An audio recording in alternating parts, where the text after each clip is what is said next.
욥기서 13장 말씀을 함께 읽었습니다. 이 13장의 내용도 마지막 친구, 세 번째 친구였던 소발의 말에 대한 욥의 계속적인 답변이 기록되고 있습니다. 오늘 우리가 읽은 13장의 내용에서는 먼저 친구들을 향해서 자신을 변호하는 욥의 대답, 이것이 1절부터 19절까지 소개가 됩니다. 자기를 변호하는 것과 그가 하나님 앞에서 여전히 그 신앙을 붙들겠다라고 하는 그 결심을 친구들 앞에 소개하는 내용들이 기록되고요. 그리고 20절부터 마지막 절 내용을 정리하면 하나님을 향해서 기도를 올리면서 자신을 향하여, 자신에 대하여 하나님 앞에 간곡하게 말씀드리는 내용이 소개가 됩니다. 그 내용 속에는 자신이 받는 고난의 이유를 알지 못하는 일로 인해서 하나님을 향하여 오해하고 있는 그의 모습들을 우리가 살펴볼 수 있겠습니다. 한번 내용들을 살펴보시죠. 먼저 친구들 향해서 하는 말은 지금까지 나눈 대화를 통해서 내가 너희들을 통해서 깨달을 것이 없다, 이런 내용을 그들에게 말합니다. 나도 알고 있다. 너희가 하는 말에 대하여 내가 모르고 있는 것이 아니다. 이런 사실을 먼저 소개합니다. 너희 아는 것을 나도 아노니 너희만 못하지 않다. 2절에서 그렇게 말했습니다. 친구들의 계속적인 욥에 대한 말은 그런 문조라고 그랬죠. 하나님을 변호하려고 하고 욥의 잘못을 깨우쳐서 그로 하여금 회개하고 돌아가게 하려고 하는 것이 이 친구들이 욥에게 해주려고 하는 진심이었습니다. 그들이 봤을 때는 욥이 당하고 있는 그 고난과 고통에 대한 해결점은 그거 외에 다른 길이 없다, 이렇게 생각을 하는 겁니다. 이 친구들의 잘못된 허점은 뭐냐면 결국 자신들이 알고 있는 것이 전부라고 생각을 해서 자신이 알고 있는 지식을 따라서 욥에게 기계적이고 아주 결과적으로 그리고 단편적으로 그것을 그대로 적용하려고 하는 데 있어서 큰 문제점을 안고 있었다 하는 것이죠. 욥은 너희가 말하고자 하는 거 내가 다 알고 있다. 내가 너희만 모르는 게 아니다. 이렇게 말을 합니다. 그러면서 친구들을 향해서 오히려 이 욥이 격분하죠. 4절에 보면 너희들은 거짓말을 지어내는 자다. 너희들은 의원이라고 자처해서 내게 뭔가 말을 하지만 다 쓸모없는 의원에 지나지 않는다. 이렇게 대답을 하려는 겁니다. 그렇게 말한 다음에 차라리 이렇게 말하려고 한다면 더 이상 내게 말하지 않는 게 차라리 좋겠다. 이렇게 친구들에게 이야기를 해주고 있습니다. 5절 말씀에 너희가 참으로 잠잠하면 그것이 너희의 지을 것이니라, 이렇게 말했어요. 그리고 그들이 해주는 말들에 대하여 결론적으로 뭐라고 말합니까? 12절 가서 보시면은 이렇게 표현했어요. 너희의 격언은 재 같은 속담과 같다. 너희가 방어하는 것은 견고한 토성과 같다. 이렇게 말합니다.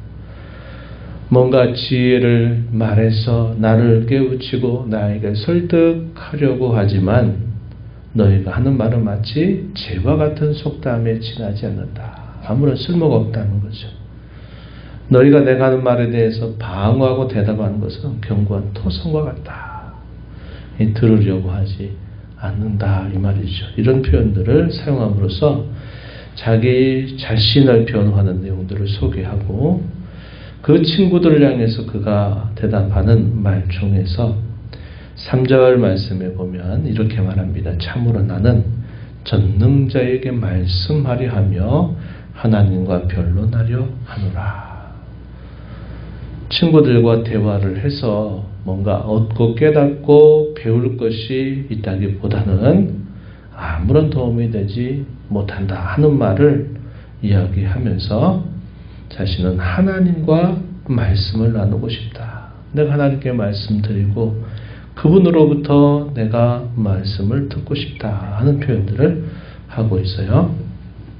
그러면서 친구들을 향해서 자신이 하는 말은 나는 여전히 이런 상황 속에서도 신앙으로 나는 하나님을 찾겠다 하는 그런 심정을 표현을 해줍니다. 15절 말씀 한번 보세요. 그가 나를 죽이시리니 내가 희망이 없노라. 그러나 그의 앞에서 내 행위를 아르리라. 이렇게 표현되어 있습니다. 그런데 밑에 1번 있죠. 1번에서 쭉 내려가서 보시면 뭐라고 표현됐습니까? 그가 나를 죽이실지라도 나는 그를 의뢰하겠다. 이 번역이 더 좋습니다. 그가 나를 비록 죽이신다 하더라도 나는 끝까지 그분을 의뢰할 것이다. 이것이 이제 친구들에게 대답하는 욥의 신앙적 결심, 이것이 잘 표현되고 있는 내용이 되겠습니다. 그리고 이 욥의 확신이 뭐냐면 하나님께서 나를 의롭다고 해주실 것을 나는 분명히 알고 있다. 이렇게 대답했습니다. 18절 말씀을 가서 보시면 이렇게 말해요. 보라 내가 내 사정을 진술하였거니와 내가 정의롭다함을 얻을 줄 아노라. 욥은 하나님께서 친히 말씀하신 것처럼 순전한 사람이었습니다. 다시 말해서 그가 하는 말과 그 마음의 생각과 행실이 투명한 사람, 겉과 속이 일치되는 사람, 이런 사람이었다고 하나님이 친히 욥에 대하여 그의 신앙과 그의 성품을 말씀해 주셨어요. 그래서 이 욥도 자신이 그렇게 하나님 앞에 하는 말이 거짓이 아니라 내 말 그대로 나는 하나님 앞에 서 있다는 겁니다. 하나님께서 그것을 옳다고 인정해 주실 것을 나는 확신한다. 이렇게 표현하고 있는 내용입니다. 16절에서 보면 이렇게 말했습니다. 경건하지 않은 자는 그 앞에 이르지 못하나니 이것이 나의 구원이 되리라.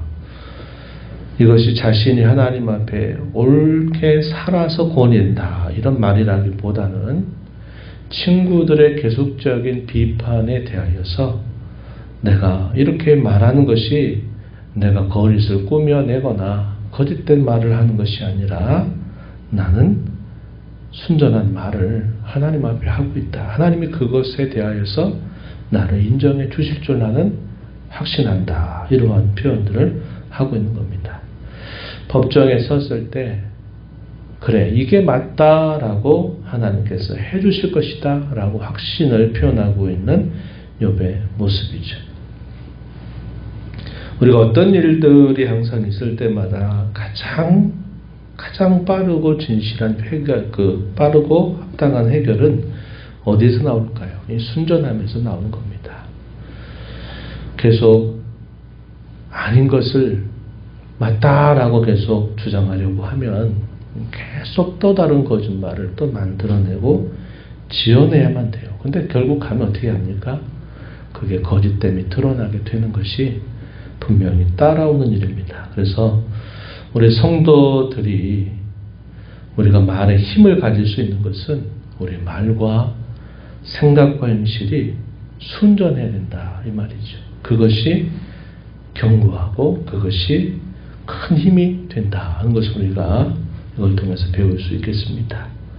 이렇게 친구들을 향하여서 말한 욥은 하나님께 이제 기도의 형식으로 하나님 앞에 아뢰게 됩니다. 20절부터 마지막 절 내용에서 이런 기도의 형식을 취하여서 하나님 앞에 말씀드리는 욥의 모습이 소개됩니다.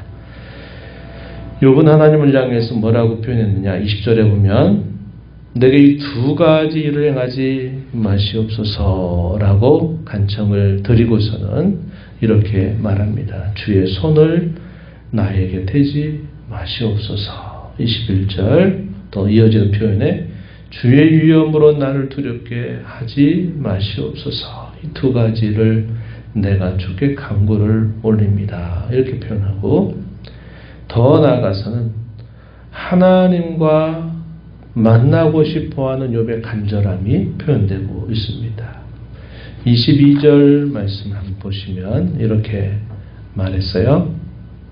그리하시고 주는 나를 부르소서 내가 대답하리이다. 혹 내가 말씀하게 하시옵고 주는 내게 대답하옵소서. 하나님께서 나를 부르시면 제가 대답하겠고 또 제가 하나님을 부르면 하나님은 저에게 말씀해 주시옵소서. 하나님을 만나서 하나님과 함께 말씀을 나누고자 하는 이 욥의 간절한 마음이 기도로 표현되고 있다는 것을 봅니다. 그러면서 계속 이어지는 표현에 하나님을 향하여 그가 간구하는 거죠. 그의 고통 가운데 신음하면서 하나님 앞에 올리는 기도 23절부터 마지막 절까지 쭉 소개됩니다. 주여 어찌하여 이렇게 하십니까? 이런 표현들을 사용했어요. 23절 한번 가서 보십시오. 23절에 보면 나의 죄악이 얼마나 많으니까 나의 허물과 죄를 내게 알게 하옵소서. 주께서 어찌하여 얼굴을 가리시고 나를 주의 원수로 여기시나이까? 주께서 어찌하여 날리는 낙엽을 놀라게 하시며 마른 검부를 뒤쫓으시나이까? 24절 25절 어찌하여 이것은 그의 간절한 탄원, 그의 신음, 이것을 하나님 앞에 토로하는 그 모습을 표현하고 있는 겁니다. 왜 이런 표현들을 욥이 사용할까요? 욥이 자신이 당한 그 말할 수 없는 고난, 그리고 그 육체적인 질고와 고통, 그리고 친구들의 대화를 통해서 위로를 받는 게 아니라 더 큰 아픔과 상처를 겪고 있는 모습이죠. 친구들의 말은 아니고, 그렇다고 욥도 뭐라고 그 이유를 말씀드릴 수 없는, 깨닫지 못하는 자신의 그 혹독한 현실에 대하여 하나님께 그 이유를 알 수 없다 하는 것을 토로하고 있는 것입니다. 우리가 앞에서 욥의 고난에 대한 생각들을 처음 우리가 살펴볼 때 욥에게 닥쳤던 고난은 분명한 이유가 있었어요. 그리고 분명한 또 목적이 있었습니다. 그것은 하나님께서 욥의 신앙에 대하여 그의 신앙을 인정하시게 될 때 사탄이 모함을 꾸며서 하나님 그게 아닙니다. 하나님 말씀대로 욥도 별 수 없는 사람에 지나지 않아요. 하나님께서 그에게 많은 복을 주셨기 때문에 그런 거 아닙니까? 그가 많은 걸 가지고 있기 때문에 그런 거 아니겠습니까? 만약에 그가 가지고 있는 모든 것들을 벗겨내신다면 그도 똑같은 모든 사람과 같이 하나님을 원망하고 불평하게 될 겁니다. 그의 실력이 그렇게 좋은 게 아닐 겁니다. 이렇게 사탄이 하나님 앞에 욥을 모함하는 그런 대답을 하면서 그의 신앙의 진실성, 그가 하나님을 경외하는 그의 근본적인 원인, 그것이 무엇인가를 결국 테스트하기 위해서, 그것이 그런지 안 그런지를 알기 위해서 사실 이러한 모든 혹독한 시련들이 욥에게 닥친 것이죠. 그러나 욥은 알지 못하고 있는 겁니다. 그게 왜 그렇게 자신에게 이렇게 닥치게 됐는지, 누구에게 이야기해도 그 이야기를 들어주지 않는 모습이죠. 친구들도 외면합니다. 너 잘못해놓고 무슨 딴소리 하냐? 너 왜 그렇게 하나님 앞에 너 고집부리냐? 네가 하나님보다 더 옳단 말이야? 하는 식으로 계속 욥을 공격하고 있는 모습을 보는 겁니다. 아무런 이유로 알 수 없는 현실에 대하여 욥이 신음하면서 하나님 앞에 어찌하여 이렇게 부르짖는 것이죠. 그러면서 그가 하나님 앞에 아뢰는 것, 이유를 알 수 없으니까 이거 저것을 다 생각해 보는 겁니다. 그러면서 말씀드리는 거죠.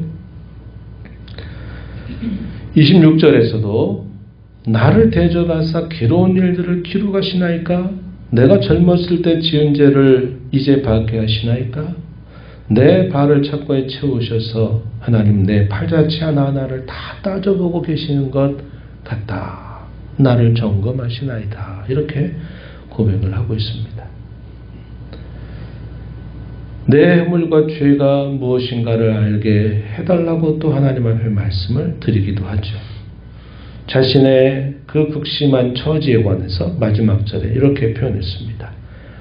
나는 썩은 물건의 낡아짐 같고 좀먹은 의복 같습니다. 라고 하나님 앞에 말씀드려요.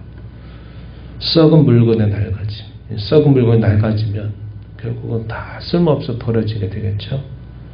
좀 먹은 의복도 마찬가지입니다. 옷이 좀 먹어서 이것저것 흐름하고 그렇다면 누가 그 옷을 입겠습니까? 버리겠죠. 자신의 그 곤비한 처지, 그것을 썩은 물건의 낡아짐, 그리고 좀 먹은 의복이라고 표현한 것입니다. 이것은 욥의 탄원이죠. 탄식이죠. 우리도 하나님 앞에 그럴 때가 있어요.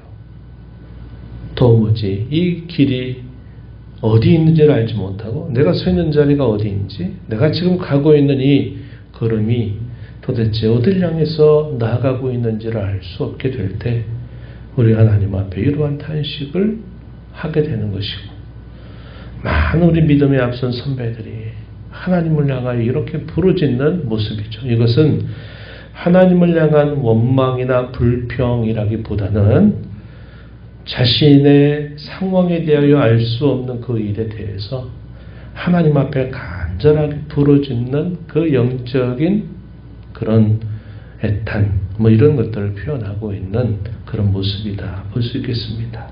하나님 이런 것들을 향해서 너 나한테 뭐라고 하냐, 너 이런 말 하지 마라, 이렇게 하나님 외면하시는 분이 아니에요. 하나님이 이렇게 우리에게 부르짖게 하신 다음에는 우리의 심령 속에 평안을 하나님이 주시고, 또 우리의 가는 길을 하나님이 여전히 붙들고 계시다는 사실을 우리에게 확신으로 깨닫게 하시는 일을 하나님은 언제나 행해 주시는 겁니다. 그래서 우리가 시편의 수많은 기도들은 물론 지나고 난 다음에 기록되고 있는 성격이죠.